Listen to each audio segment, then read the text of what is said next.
পুরী জগন্নাথ মন্দিরে এক আশ্চর্য ঘটনা দেখা যায়।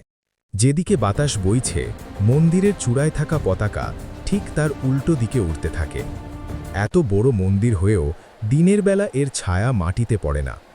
এগুলো কোনো জাদু নয়, এ হলো জগন্নাথ দেবের লীলা আর আমাদের প্রাচীন জ্ঞানের অপূর্ব মিলন। তাহলে পতাকাটি উল্টো দিকে উড়ে কেন?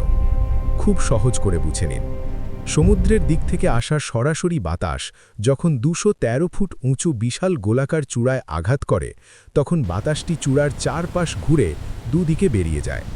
কিন্তু চূড়ার ঠিক পিছনের দিকে কোনো বাতাস থাকে না, সেখানে একটি শূন্যতা তৈরি হয়।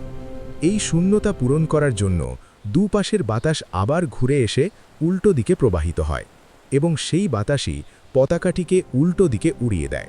মনে হয় যেন জগন্নাথ দেবের ইচ্ছাতেই বাতাস দিক বদলে নেয়। এবার ছায়ার রহস্য।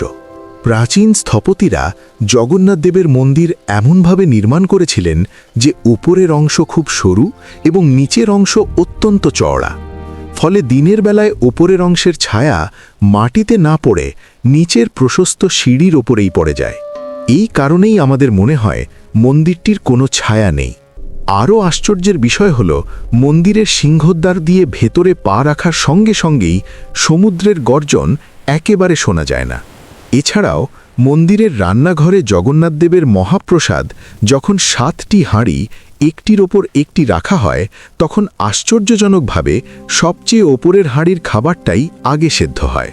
নিচ থেকে উঠে আসা গরম বাষ্প ও প্রচণ্ড চাপের কারণেই এই ঘটনা ঘটে। এই অদ্ভুত মহিমা ও জগন্নাথ দেবের লীলা যদি আপনার হৃদয় ছুঁয়ে যায়, তাহলে কমেন্ট বক্সে লিখুন জয় জগন্নাথ।